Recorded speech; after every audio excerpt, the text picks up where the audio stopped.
Praise the Lord uncle. Praise the Lord बेटा। Uncle, मेरा एक सवाल था, क्या मैं पूछ सकता हूँ? हाँ जरूर बेटा, क्यों नहीं। मैं कहीं दिनों से बाइबल पढ़ रहा हूँ, मुझे समझ नहीं आ रहा है कि बाइबल क्या है। क्या आप मुझे बता सकते हैं बाइबल क्या है? सबसे पहले जानेंगे कि यह शब्द बाइबल आया कहां से और हम इस किताब को बाइबल क्यों कहते हैं। कुछ बाइबल विरोधी भी कई बार पूछते हैं, बाइबल यह शब्द बाइबल में कहां लिखा है। बाइबल यह अंग्रेजी शब्द एक यूनानी शब्द बिब्लोस से आता है, जिसका अर्थ किताबों का संग्रह है। जब आप एक से अधिक किताबों को एक साथ जोड़ते हैं तो उस संग्रह को यूनानी भाषा में बिब्लोस कहा जाता है।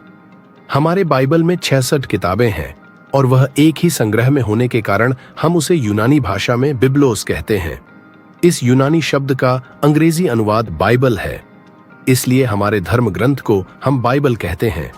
ठीक है, पर मुझे लगता है बाइबल में सारी बातें बेबुनियाद है। आपको क्या लगता है अंकल? बाइबल एक सामान्य किताब नहीं है।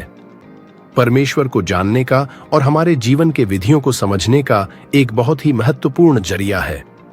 इस किताब को लिखने वालों ने अपने मन की कहानियां, अपने अनुभवों को या फिर कथाओं को नहीं लिखा, बल्कि परमेश्वर ने जो कुछ प्रकट किया वह सारी बातें पवित्र आत्मा की प्रेरणा से लिखा। बाइबल के शुरुआती पन्नों से लेकर आखिरी पन्नों तक कोई बेबुनियाद बात नहीं मिलेगी। लिखी गई सारी बातें ऐतिहासिक और चश्मदीद गवाहों के आधार पर है। प्रेरित पतरस इसकी पुष्टि करते हैं। दूसरा पतरस 1:16, जब हमारे प्रभु यीशु मसीह के समर्थ आगमन के विषय में हमने तुम्हें बताया था, तब चतुरतापूर्वक घड़ी हुई कहानियों का सहारा नहीं लिया था, क्योंकि हम तो उसकी महानता के स्वयं साक्षी हैं।